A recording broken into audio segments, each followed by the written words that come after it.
Hi, my name is Paul Neilson, as many of you know. Eric has asked me to tell a little bit of my story as part of this series, this beginning of this year, and I'm glad to. My life started a few years ago, as most of you know, 54 to be exact, 1954. I was born in Denmark, which is just north of Germany. It's a very small country, about 1/3 the size of Ohio. About 5 million people in the world claim to speak Danish. I am somewhat one of those, as I can still remember some of that. I can't say that I grew up in a very Christian family. It was, however, very religious. At least once a year, so religiously, once a year we would try to make it to church for Christmas. So therefore we must be Christians. And we did not see much value in the Christian walk. I grew up in a small town, very small town. There were some, and I guess I would at that time call them fanatics, that had their own churches, but most of the churches were state churches. In around when I was 13, early teenage years, for some reason, God put, well, not some reason, I know God put in my heart to start praying. I didn't know how. I knew to whom to pray, and I did that every night. But it definitely set a tone. It set something in my heart to shoot for, possibly. Roll forth another 6 years. I was 19, so this was in 1974. And I was a fisherman on the North Atlantic. And I was sitting out in the middle of the ocean. And when I say the middle of the ocean, let's say between Scotland and Greenland, peeling potatoes one day. And I was peeling potatoes on a newspaper, and there was an ad. It was a Danish newspaper. It said in English, "We need pilots." And then an address to write to. Well, before I totally destroyed that newspaper with the potato peelings, I tore out the ad and put it in my pocket. There was a $10,000 charge for getting this done. Well, $10,000 in 1974 was a fair amount of money. And I got discouraged, I guess. I closed the book up, threw it behind the couch, and started living the life I was, after all, meant to live. Fishing was very lucrative, to say the very, very least. I was 19 years old, 18 to 19. And it was not uncommon to come home with a paycheck that's bigger than I'm getting today after 40 years. So before too long, I actually had the money in the bank. And when I realized how fast that was accumulating, I found the book that I'd thrown behind the couch. In 1974, December, I came to the United States. Finally, I hadn't slept for days, I'm sure. Talking about being an alien in a different country, I thought I knew English. It turned out I didn't understand a word. What I had learned was school English, British English, but not that far apart. And I became somewhat discouraged because I thought I was well with it, language-wise.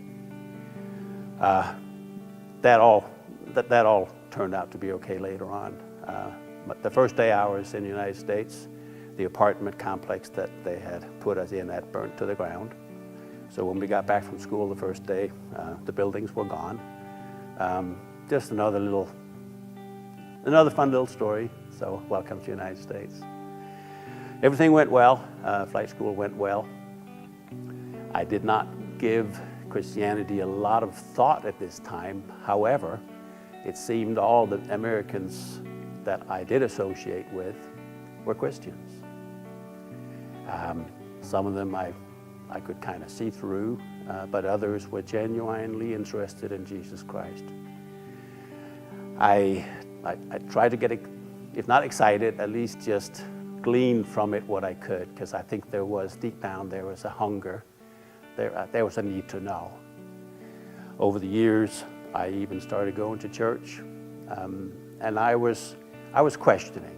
One pastor that I knew was a construction engineer turning pastor, and gave me a totally different view of Christianity than I had probably gotten from anywhere else. and the wheels started to turn. I had a relatively good career, flying-wise. Everything went well until I broke my back, slipped the disc, and was somewhat out of flying. It was kind of hard to, if you can't crawl into the cockpit, it's kind of hard to fly. And out of a job, I kind of had another little problem. My immigration papers hadn't quite been taken care of yet.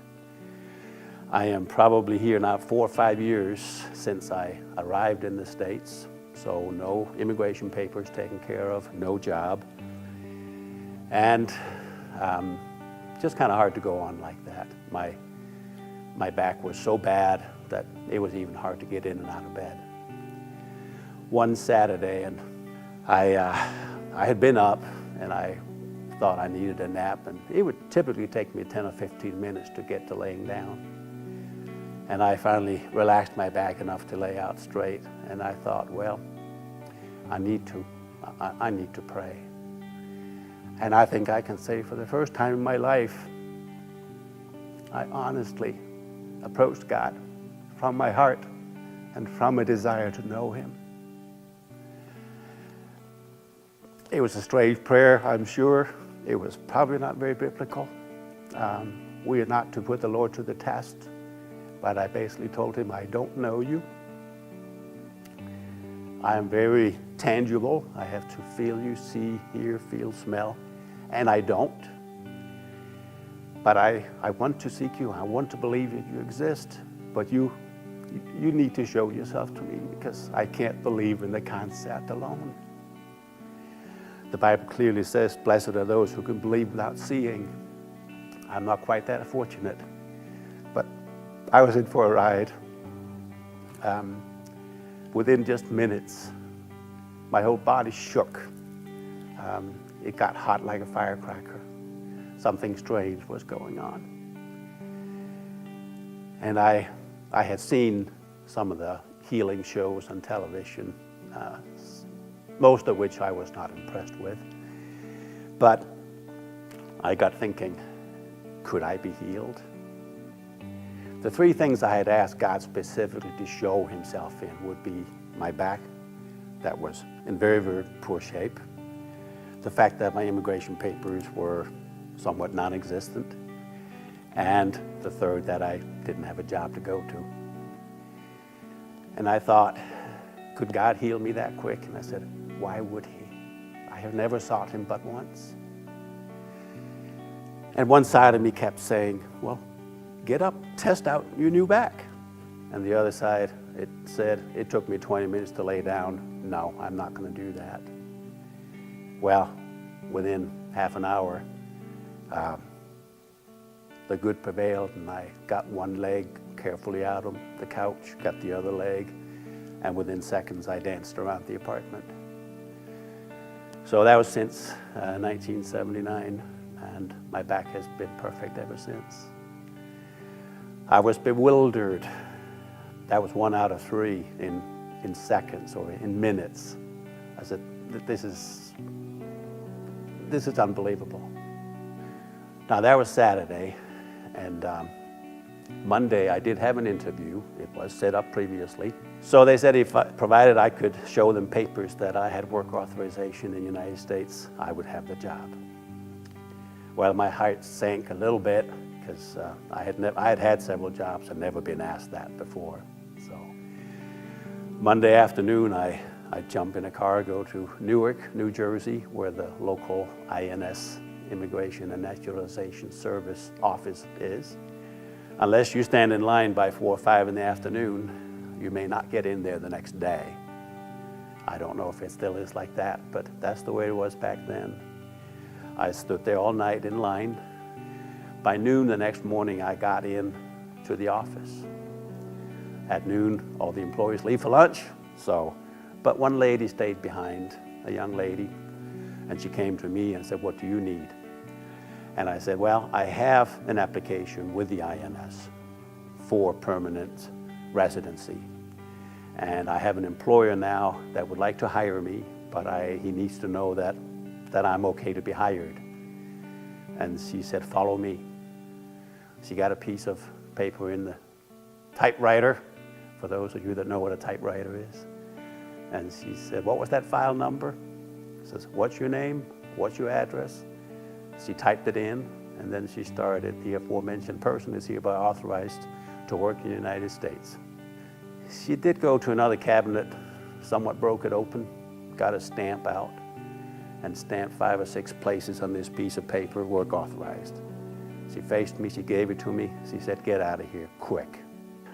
I took the paper, I went and got my job, naturally. And by Wednesday, so that was Saturday, Sunday, Monday, Tuesday, Wednesday, my back was healed. My immigration status was somewhat taken care of, and I had a job. I would love to say that ever since then I have lived an exemplary life for the Lord, and boy, would I be lying. But the foundation I got there has been built upon ever since. Except I could not align the way I got that immigration paperwork with God's plan. I says, how can they lie and cheat and steal and everything else? How can that be part of God's plan? And I had a problem with that and thought about that many, many, many times, but not enough to go and turn myself in to the immigration services. Well, 3 years later, my parents came to visit, and I find out that my dad is a U.S. citizen. He didn't even know it. So the day we found out, he showed up with an American passport to come in to the United States to visit me. I knew why God had not broken any rules. He had just foreseen the future a little bit. How much of the details of our lives God is involved in. Every little detail. Nothing is left to chance. Nothing at all. So we seek Him. We have the general vision of salvation, of the plan. We have the specific revelation of God. And He also gives us that personal revelation when we seek Him with all our heart.